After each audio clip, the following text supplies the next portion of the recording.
कभी कभी ना लाइफ का सबसे इंपॉर्टेंट टाइम ना तो एग्जाम हॉल में होता है और ना ही रिजल्ट के दिन। वो तब होता है जब तुम थक गए होते हो, जब सब कुछ कंफ्यूज कर रहा होता है और फिर भी तुम खुद से कहते हो आई वोंट गिव अप। और भाई अगर तू ये 30 दिन अपने लिए जी गया ना, अपना बेस्ट दे गया ना, तो आईआईटी तो क्या, जिंदगी भी झुक जाएगी तेरे सामने। तुम ना किसी ऑर्डिनरी फेज में नहीं हो, तुम उस बैटल फील्ड में हो जहां सिर्फ टैलेंट नहीं, विल पावर, क्लैरिटी वही आपको जीत दिलाएगी। अर्जुन भी तो बैटल फील्ड में खड़ा था, सब कुछ था उसके पास, नॉलेज थी, स्किल्स थे, वेपन्स थे, पर मन अशांत हो गया था, मन हिल गया था। सोच रहा था क्या मैं लड़ पाऊंगा, क्या मुझे लड़ना भी चाहिए, क्या मैं इसके लिए बना भी हूँ, क्या मैं संन्यास ले लूं। Bhagavad Gita chapter number 2 verse number 2 में भगवान श्री कृष्ण अर्जुन से कहते हैं, कुतस्त्वाकश्मलमिदं विषमे समुपस्थितम्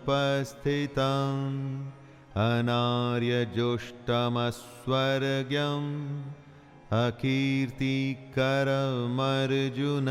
कि ये निराशा और कमजोरी तुझे बिल्कुल शोभा नहीं देती, उठ जा, ये तेरी युद्ध भूमि है। तो मैं जानता हूँ इस समय तुम्हारा माइंड तुमसे बहुत कुछ नेगेटिवली बोल रहा होगा, इतने कम समय में कैसे हो पाएगा, क्या रैंक आ पाएगी, कट ऑफ क्या होगा, इस बार एडवांस का पेपर कौन बनाएगा। पर ये सारी चीज दिमाग से निकाल दो, क्योंकि यही वक्त है जिंदगी का सबसे इंपॉर्टेंट डिसीजन लेने का और खुद से ये कहने का कि मैं हार से नहीं डरता, मैं खुद से वादा करता हूँ। तो भाई अब सिर्फ काम करो, सोचना बंद। देखो रिजल्ट का टेंशन सबको होता है, कट ऑफ क्या जाएगी, रैंक क्या आएगी, कॉलेज कौन सा मिलेगा, ब्रांच कौन सा मिलेगा। पर एक बात बताओ, अगर ये टेंशन तुम्हें पढ़ने नहीं दे रही है तो जीत किस बात की चाहते हो। भगवत गीता चैप्टर 2 वर्स नंबर 47 में भगवान श्री कृष्ण कहते हैं, कर्मण्यैवाधिकारस्ते मा फलेषु कदाचन मा कर्मफलहेतुर्भुर्मा ते संगोस्त्वकर्मणि।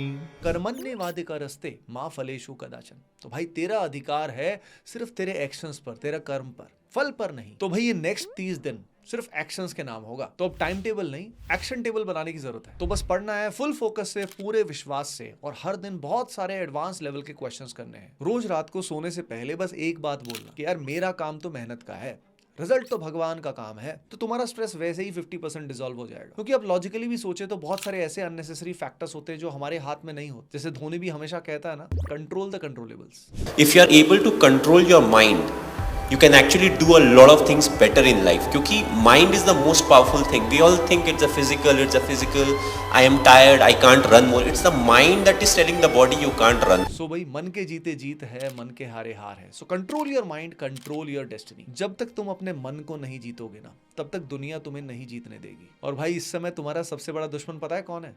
डिस्ट्रैक्शन। भगवत गीता चैप्टर 6 वर्स 6 में भगवान श्री कृष्ण कहते हैं, बन्धुरात्मात्मनस्तस्य येनात्मैवात्मना जितः अनात्मनस्तु शत्रुत्वे वर्तेतात्मैव शत्रुवत्। जो अपने मन को जीत लेता है उसका मन उसका सबसे बड़ा मित्र बन जाता है। इसका मतलब समझे, तुम्हारा फोन तुम्हारा दोस्त भी बन सकता है और दुश्मन भी। तुम्हारा रूटीन तुम्हें आईआईटी तक भी ले जा सकता है या पागल भी बना सकता है। इसीलिए सही रूटीन बहुत इंपॉर्टेंट है। इस समय फॉलो करिए ब्रह्म मुहूर्त रूटीन। सुबह आपको ब्रह्म मुहूर्त के आसपास उठ जाना है, पहले 15 मिनट फ्रेशन अप होना है, कोल्ड वाटर से फेस वॉश करना है, फिर अगले 30 मिनट योगा करना है, पुशअप्स करिए, एक्सरसाइज करिए, पूरी एनर्जी भर दीजिए बॉडी में। फिर नेक्स्ट 15 से 20 मिनट्स आपको नाम जप करना है, मेडिटेशन करना है। बस ये घंटा अगर जीवन में आपने डाल दिया ना, तो अगले 30 दिन तुम मचा दोगे और एवरीडे अपना बेस्ट दे पाओगे। अब देखिए यहाँ पे श्रद्धा बहुत काम करती है, यानी ये जीवन का गेम चेंजर है। Bhagavad Gita chapter number 4 verse number 39, श्रद्धावान् लभते ज्ञानं तत्परः संयतेन्द्रियः ज्ञानं लब्ध्वा परां शान्तिं चिरेणाधिगच्छति। भगवान श्री कृष्ण कहते हैं, श्रद्धावान लभते ज्ञानम, यानी जिसके पास श्रद्धा है उसे ही ज्ञान प्राप्त होता है। अब तुम्हारे अंदर सब कुछ है, बहुत आत्मशक्ति है, तुम कुछ भी कर सकते हो, लेकिन श्रद्धा के बिना वो मैच स्टिक जलती ही नहीं है। अब यहाँ पे श्रद्धा का मतलब ब्लाइंड फेथ नहीं है, श्रद्धा का मतलब है यहाँ खुद पे भरोसा करना। अब खुद पे भरोसा आएगा छोटे छोटे एक्शन से। जितने आप एक्शंस लेंगे उसी से आपको मोटिवेशन मिलेगा, इंस्पिरेशन मिलेगा और समझ में आएगा कि आप आईआईटी पहुंच सकते हो। अपने हर एक डाउट का जवाब अपनी मेहनत से दो। एक बात और ध्यान देना, जिसका मन स्थिर है ना वही जीतेगा। भगवत गीता चैप्टर 2 वर्स नंबर 70 में भगवान श्री कृष्ण कहते हैं, आपूर्यमाणमचल प्रतिष्ठं समुद्रमापः प्रविशन्ति यद्वत् तद्वत् कामायं प्रविशन्ति सर्वे स शान्तिमाप्नोति न कामकामी।